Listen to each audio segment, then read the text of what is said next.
오늘은 종려주일입니다. 예수님께서 예루살렘 성에 호산나 호산나 찬송을 받으시며 나귀를 타고 입성하시는 날을 기억하는 그런 주일인데요. 오늘 본문에 보시면 두 제자가 등장합니다. 이 두 제자가 누구였는지 성경이 침묵하고 있기 때문에 알 수 없지만 이 두 제자가 어떤 예수님을 경험하게 되었는지는 알 수 있습니다. 그게 중요합니다. 성경은 중요하지 않은 것에는 침묵합니다. 성경은 중요한 것을 우리에게 말씀합니다. 성경은 우리가 이 두 제자를 주목하기보다는 이 두 제자가 보았던 예수님, 이 두 제자가 경험하게 된 예수님은 누구였는지 그걸 말씀하고 있습니다. 이 두 제자가 보았던 예수님의 영광의 모습을 우리도 오늘 볼 수 있다면 우리는 종려주일을 최고로 잘 보낸 것이라고 생각합니다. 자, 본문에 나오는 두 제자가 나귀를 풀어서 데리고 오는 이 사건 통해서 만나게 되었던 예수님, 다시 알게 된 예수님은 어떤 예수님일까요? 첫 번째로 겸손하신 예수님입니다. 본문에 나오는 두 제자들은 예루살렘 입성을 앞에 두고 말을 준비하라고 말씀하시는 예수님이 아니라 나귀를 데리고 오라는 예수님의 말씀을 들었습니다. 그 얘기를 들었을 때 제자들이 얼마나 황당했을까요? 무슨 생각을 했을까요? 아, 이분이 겸손한 왕이구나 라는 생각을 했을 것입니다. 오늘 종려주일에 우리가 다시 보게 되는 예수님은 겸손하신 왕입니다. 겸손하신 주님을 보고 우리의 마음이 다시 겸손해지는 것이 오늘 예배를 잘 드리는 것입니다. J.C. 라일은 그리스도인 안에 더 많이 성장이 있을수록 아이러니하게도 그 사람은 자기 성장을 더 인식하지 못한다고 말했습니다. 그 이유는 성장이 더할수록 겸손이 더해지고 자기 죄를 이전보다 더 명확하게 깊이 인식하게 되기 때문입니다. 제이스 라일은 말합니다. 성장하는 영혼의 중요한 특징은 바로 자신의 무가치함에 대한 깊은 인식입니다. 여러분, 우리가 성장이 더딜 때는 내가 좀 잘하는 것 같아 라는 생각이 드는 거예요. 근데 우리가 엄청나게 성장해서 진짜 잘하고 있을 때는 다른 사람들이 잘한다고 말하는 것이고 스스로는 어떻게 자꾸 생각하는 거냐면요. 나는 내가 너무 못하고 지금도 너무 부족한데 실수만 하는데 사람들이 잘 모르네. 하나님의 은혜구나. 이런 생각이 드는 겁니다. 왜 못하는 사람들은 자기가 잘한다고 생각하는데 잘하는 사람은 자기가 부족하다고 생각할까요? 겸손의 크기 때문입니다. 자기 부인의 그 크기 때문입니다. 자기 자신의 무가치한 발견, 그 사이즈 때문에 그렇습니다. 진짜 성장하고 진짜 신앙생활 잘하고 있을 때는 모든 것이 다 하나님의 은혜로 보이는 거죠. 난 진짜 못하는데 다 사람들이 잘한다고 하네. 하나님이 저 사람들의 눈에 이상한 걸 씌워놨구나. 그런 생각이 진짜로 드는 거예요. 진짜 우리가 잘하고 있을 때는. 왜 그렇죠? 내 무가치함이 잘 보이기 때문입니다. 우리가 진짜 성령 충만할 때는 내 부족함이 너무나 잘 보이는 거예요. 그래서 모든 게 은혜예요, 은혜. 기적입니다. 근데 우리가 성령 충만하지 않고 성장이 더딜 때는 어떤 생각이 확 들어옵니까? 내가 사람들이 인정하는 것보다 더 잘하는데 라고 생각하는 거예요. 내가 더 인정받아야 되는데 라는 생각이 드는 거예요. 왜 그렇습니까? 겸손이 작기 때문입니다. 내 추한 모습이 멀어져서 작게 보이기 때문입니다. 마태복음 25장 끝에 보시면요. 예수님께서 다시 재림하실 때 세상의 의인들과 악인들을 양과 염소를 나누듯이 구분하신다는 말씀이 있습니다. 예수님께서 재림하셔서 의인들을 오른편에 두시고 악인들은 왼편에 두시고 그들에게 각각 복을 내리시고 심판을 내리시는데 정말 놀라운 것은요. 거기에 나오는 의인들과 악인들이 한 가지 공통점을 가지고 있다는 것이에요. 그들이 똑같이 반응하는 어떤 공통된 모습이 있다는 것입니다. 한번 찾아보시기 바랍니다. 예수님께서 먼저 의인들에게 말씀하시고 칭찬하시고 의인들이 예수님께 반응하는 모습입니다. 마태복음 25장 37절부터 39절입니다. 이에 의인들이 대답하여 이르되 주여 우리가 어느 때에 주께서 줄이신 것을 보고 음식을 대접하였으며 목마르신 것을 보고 마시게 하였나이까? 어느 때에 나그네 되신 것을 보고 영접하였으며 헐 벗으신 것을 보고 옷 입혔나이까? 어느 때에 병드신 것이나 옥에 갇히신 것을 보고 가서 배웠나이까? 의인들이 예수님의 칭찬 듣고 하는 말이에요. 자, 그리고 악인들이 반응하는 모습도 한번 보십시오. 비슷한 점이 있습니다. 예수님께서 이번에는 악인들에게 다 책망하시고 악인들이 예수님께 이렇게 말합니다. 44절입니다. 그들도 대답하여 이르되 주여 우리가 어느 때에 주께서 줄이신 것이나 목마르신 것이나 나그네 되신 것이나 헐벗으신 것이나 병드신 것이나 옥에 갇히신 것을 보고 공양하지 아니했습니까? 여러분 의인들과 악인들이 어떤 공통점을 가지고 있죠? 의인은 항상 마시우고 먹이고 입히고 방문하고 위로했고요. 악인들은 정반대로 마시지도 않고 먹이지도 않고 입히지도 않고 돌아보지 않고 살았는데요. 의인들과 악인들이 똑 닮은 한 가지 공통점을 가지고 있어요. 그것이 무엇입니까? 바로 자기의 본 모습을 보지 못하고 있다는 것이에요.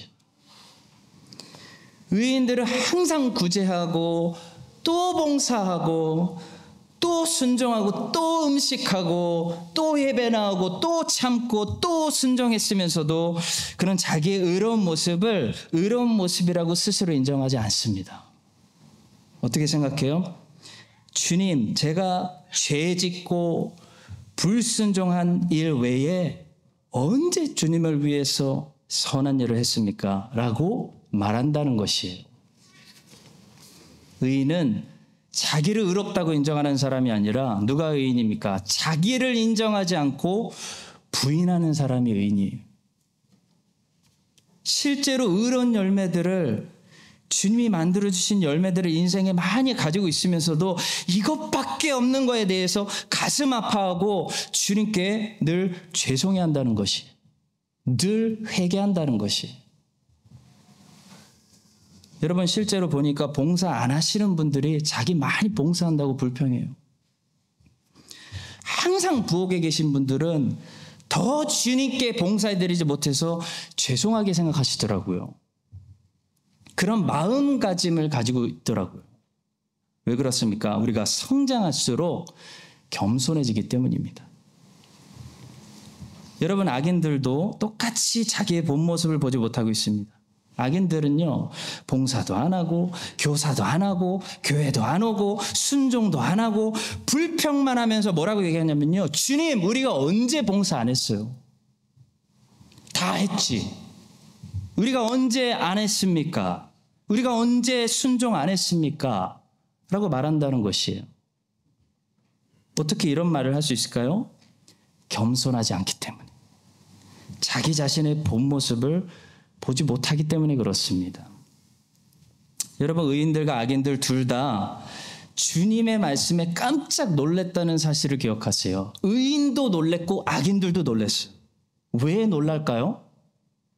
둘 다 자기 상태를 잘 알지 못하기 때문이에요. 의인은 겸손해졌습니다. 자기 부인이 많이 자라 있어요. 자기 안에 그래서 의로운 열매들이 이미 많이 만들어지고 성령의 열매가 만들어지고 있다는 것을 전혀 모르고 있고, 악인은 교만과 기만이 더 심각해져 자라가지고 자기가 얼마나 지독한 악인이 되었다는 사실조차도 전혀 눈치채지 못하고 있다는 것입니다. 그래서 둘 다 놀라는 거예요. 주님 말씀 듣고 둘 다 놀랍니다. 의인도 놀라고 악인도 놀랍니다. 여러분, 의인은 주로 어떤 생각을 항상 가지고 조심히 살아가냐면, 나 이러다 지옥 가는 거 아니야? 내가 진짜 구원받은 사람 맞나? 내 안에 정말 성화가 있나? 이런 심각한 질문을 던져요. 천국에 확실히 들어가는 사람일수록 그런 심각한 질문을 던지는 거예요. 자기가 천국에 들어갈 자격이 없다고 생각해요. 그래서 주님만 의지해요. 여러분, 주님만 그렇게 의지하는 사람이 천국에 들어가는 거예요. 근데 절대로 천국에 못 들어가는 악인들은 어떤 생각을 가지고 사냐면요, 자기 의의를 붙들어요. 난 당연히 죽어서 천국 가지. 나 당연히 구원받았지. 내가 가야지. 내가 한 게 얼마나 많은데. 라는 생각을 하고 산다는 거예요. 그래서 주님을 딱 뵐 때 모든 사람들이 다 깜짝 놀라게 되는 것입니다. 주님이 자기를 완전히 부인하는, 주님만 의지하는 겸손한 이 회개한 죄인을 받아주시고, 자기 의를 가지고 있는 사람은 주님의 면전에서 쫓아내시기 때문입니다. 주님의 경고의 말씀을 들읍시다. 나더러 주여 주여 하는 자마다 다 천국에 들어갈 것이 아니요 다만 하늘에 계신 내 아버지의 뜻대로 행하는 자라야 들어가리라. 그날에 많은 사람이 나더러 이르되 주여 주여 우리가 주의 이름으로 선지자 노릇하며 주의 이름으로 귀신을 쫓아내며 주의 이름으로 많은 권능을 행하지 아니하였나이까 하리니 그때 내가 그들에게 밝히 말하되 내가 너희를 도무지 알지 못하니 불법을 행하는 자들아 내게서 떠나가라.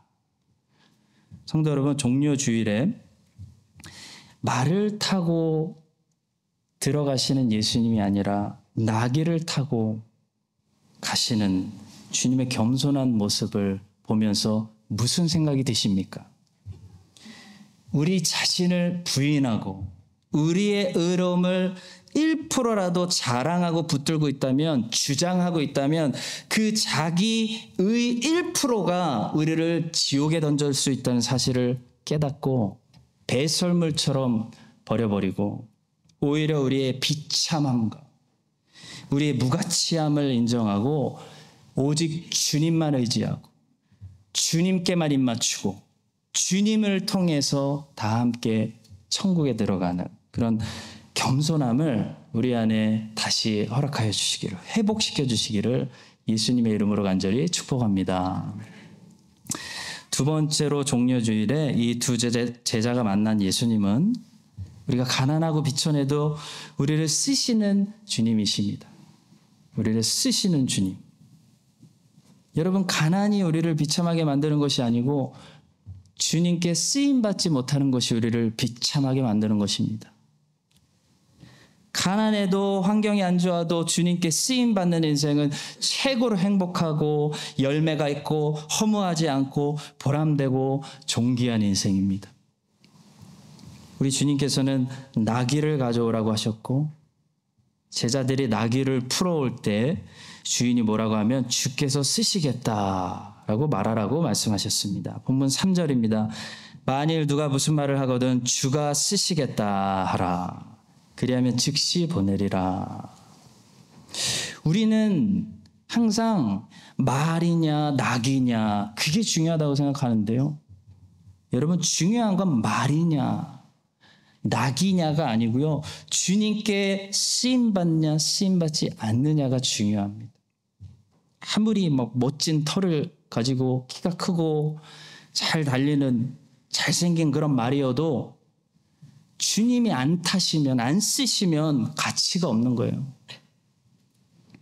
그러나 아무리 초라한 그 낙이어도 주님이 타시고 주님이 사용하시고 주님이 자기 역사를 이루시는데 쓰시면 그 낙이는 세상에서 제일 행복하고 보람되고 열매 있고 죽을 때도 허무하지 않고 후회가 없는 그런 최고의 인생을 사는 것입니다.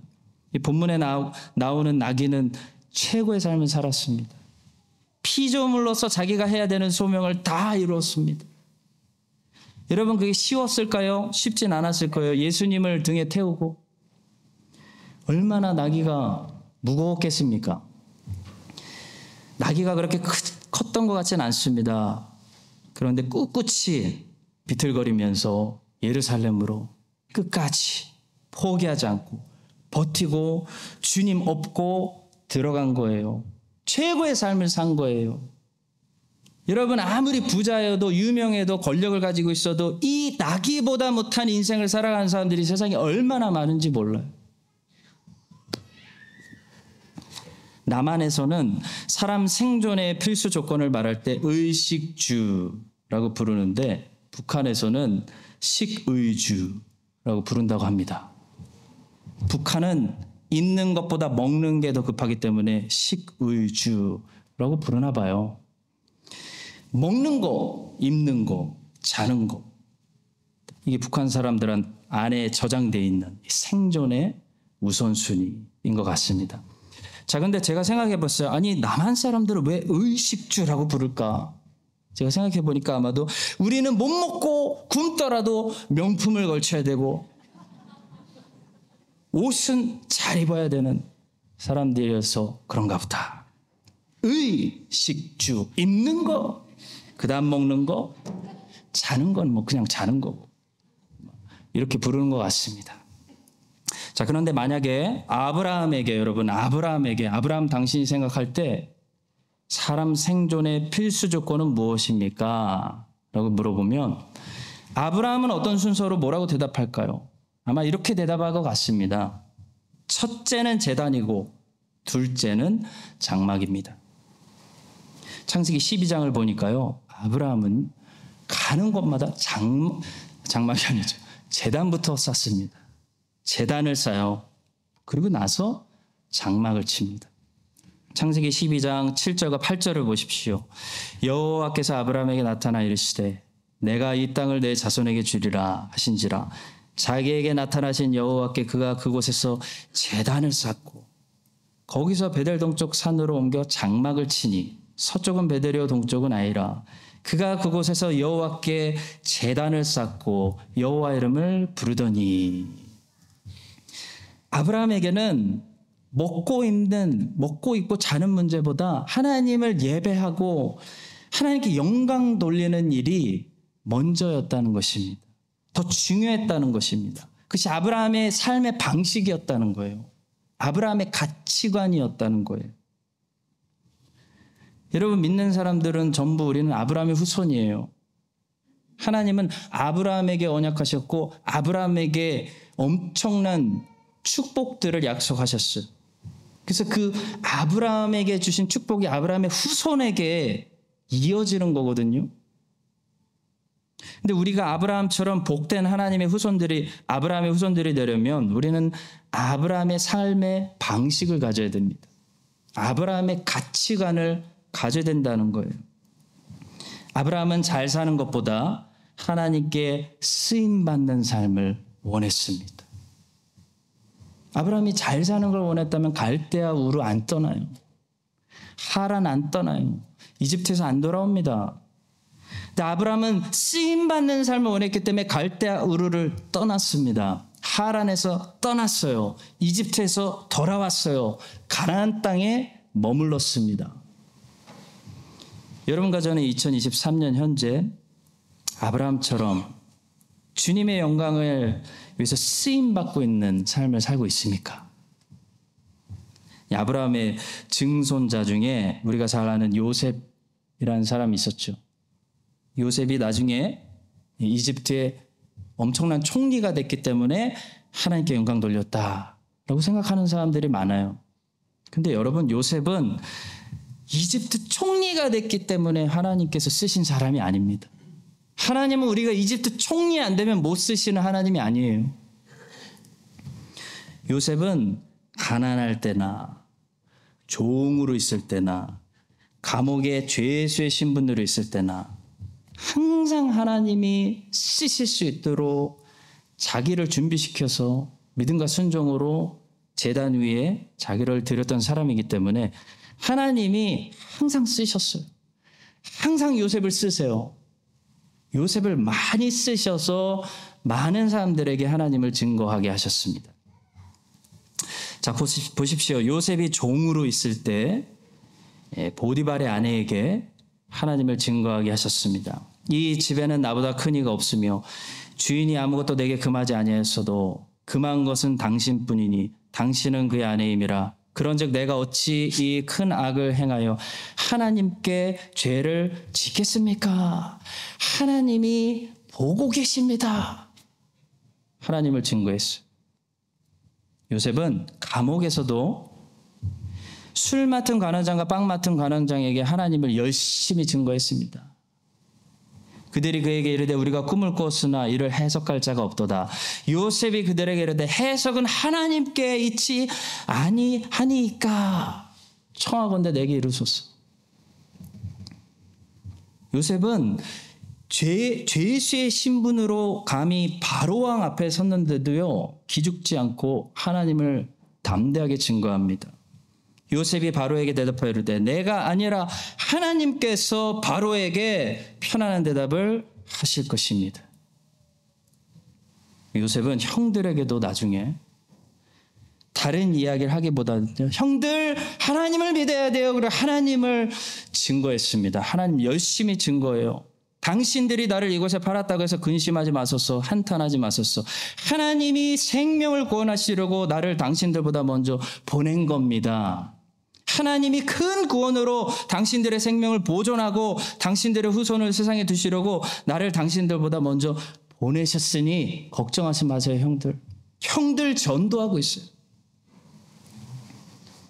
그리고 요셉은 먼 훗날 늙었을 때도 죽기 전에 이 이스라엘 후손들 다 모아놓고 다시 한번 하나님을 잊지 마세요. 하나님을 기억하세요. 하나님이 여러분들을 찾으러 다시 돌아오십니다. 하나님을 증거하고 죽었어요. 요셉이 또 이스라엘 자손에게 맹세시켜 이르기를 하나님이 반드시 당신들을 돌보시리니 당신들은 여기서 내 해골을 메고 올라가겠다 하라 하였더라. 요셉에 대한 마지막 기록입니다. 성도 여러분, 성공해야지만 하나님께 쓰임받는 거 아닙니다. 멋지게 달릴 수 있는 말이 돼야지만 주님을 태우고 주님이 우리를 사용하시는 거 아닙니다. 낙이어도요, 주님이 쓰시면, 주님께 나를 드리면 우리는 감옥에서도, 우리는 종된 신분에서도, 바로왕 앞에서도 가장 존귀한 쓰임받는 인생이 되는 것입니다. 여러분과 제가 이 사실을 기억하고요. 종의 신분으로 하나님께 쓰임받고 감옥에서도 하나님께 쓰임받고 죄수의 신분 주제에 감히 바로왕 앞에서도 하나님께 쓰임받았던 이 나귀 같은 요셉을 보며 나귀 같은 여러분과 저도 풀어서 가져와라 주가 쓰시겠다 라고 말씀이 떨어질 때 기쁨으로 믿음과 순종으로 주님께 우리를 헌신하여 드리는 여러분과 저의 쓰임받는 존귀한 인생이 되시기를 예수님의 이름으로 간절히 축원합니다. 마지막 세 번째로 본문에서 두 제자들이 본 예수님은 모든 것을 아시는 예수님입니다. 2절과 3절의 말씀이죠. 이르시되 너희는 맞은편 마을로 가라. 그리하면 곧 매인 나귀와 나귀 새끼가 함께 있는 것을 보리니 풀어 내게로 끌고 오라. 만일 누가 무슨 말을 하거든 주가 쓰시겠다 하라. 그리하면 즉시 보내리라. 예수님은 지금 맞은편 마을로 가시지도 않았는데요. 가면 나귀와 나귀 새끼 있을 거야. 그러면 왜 푸냐고 물어볼 거야. 그러면 주가 쓰시겠다고 하면 즉시 보낼 거야. 다 알고 있어요. 주님은 미리 아시고요. 모든 것을 아신다는 말씀을 보여주는 말씀이에요. 우리는 이것을 주님의 전지하심이라고 부릅니다. 주님은 이미 모든 것을 다 아시기 때문에 우리를 이렇게 지켜보시면서 얘가 다음 주엔 어떻게 되려나, 우리가 어떤 사람들인지 학습해 나가시는 분이 아닙니다.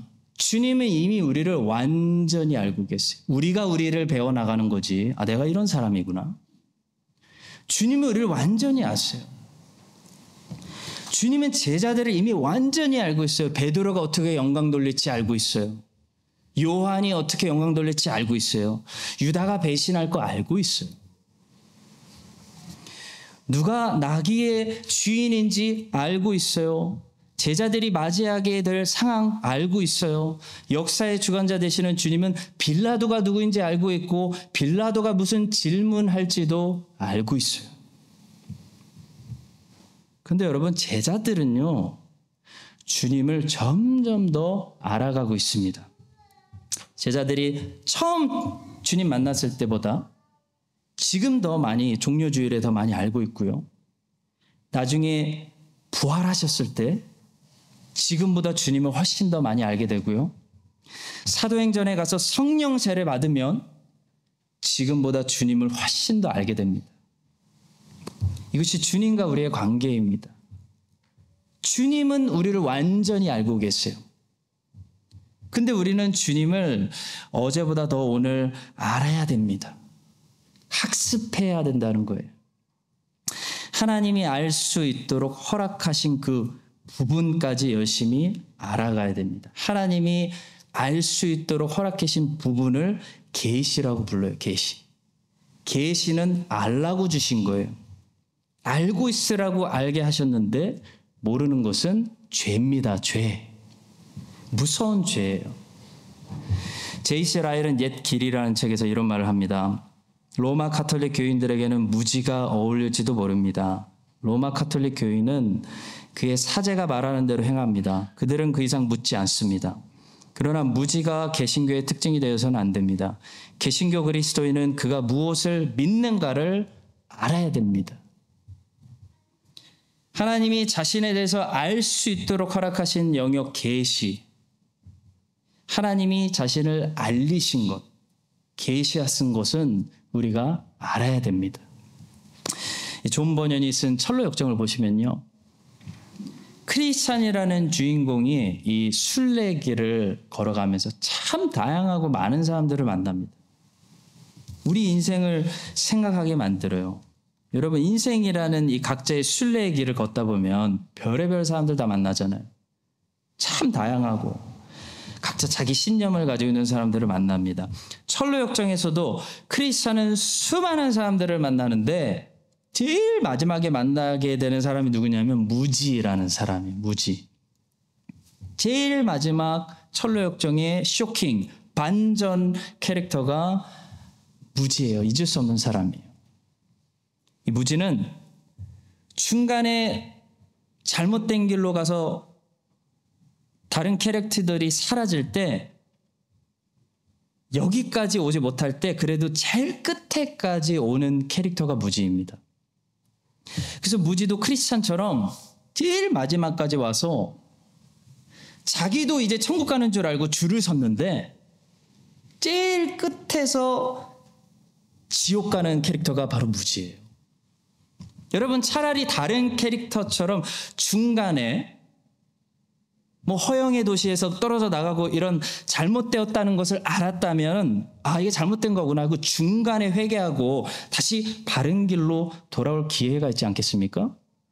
근데 이 무지라는 캐릭터가 제일 위험하고 무서운 것은요, 이 무지는 끝까지 자기가 천국 가고 있다고 믿고 있어요.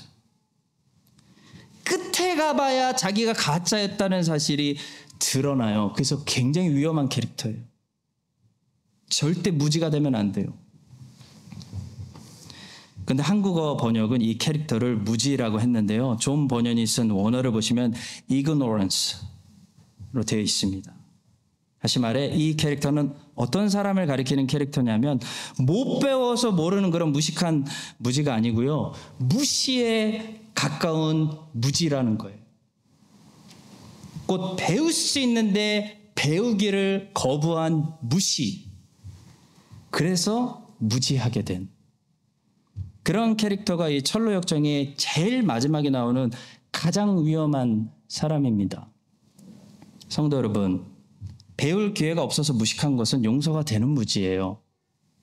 근데 하나님이 배울 수 있게 하셨는데 배우지 않는 것은요, 하나님을 무시하는 것이기 때문에 용서받지 못하는 무지입니다. 교만한 무지예요. 교만한 무지. 여러분, 여러분이 누구에게 책을 하나 선물했는데 너무나 좋은 책이야, 친구야 읽어봐. 받자마자 여러분 앞에 난 이딴 거 필요 없어? 던져버리면 여러분 기분 안 나쁘시겠어요? 하나님이 하나님을 더 알 수 있는 기회를 주셨는데 더 알지 못하는 무지는요, 무시이기 때문에 용서받을 수 없는 무지인 것입니다. 하나님과 우리의 관계는 어떤 관계입니까? 하나님은 우리를 배울 필요가 없이 완전히 아시기 때문에 무엇이 우리에게 적절한지 감당할 시험만 허락하신다. 너희에게 있어야 할 필요를 이미 아버지가 아신다. 적절하게 우리에게 주시지만 문제는 이거예요. 우리는 하나님을 끊임없이 배우고 알아가지 않으면 하나님을 사랑할 수가 없어요. 우리는 끊임없이 하나님을 어제보다 더 배우지 못하면 하나님을 사랑하는 데 실패한다는 거예요. 하나님을 섬기는 데 실패한다는 거예요.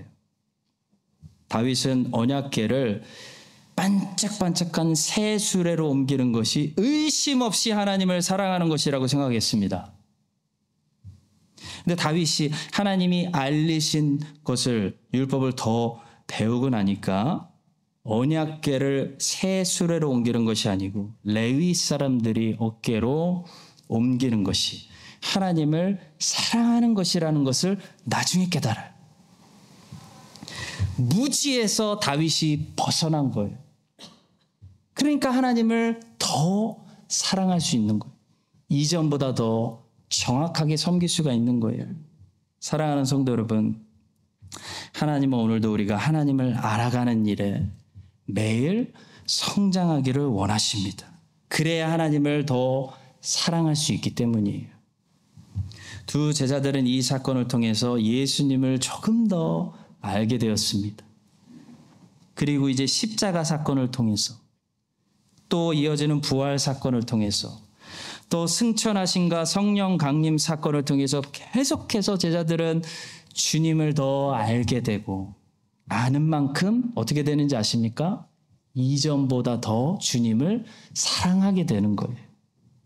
여러분과 저도 이 제자들처럼 계속해서 주님을 더 알아가는 일에 성장하고 그래서 주님을 이전보다 더 사랑할 수 있게 되기를 우리를 처음부터 완전하게 사랑하시는 예수님의 이름으로 간절히 축원합니다.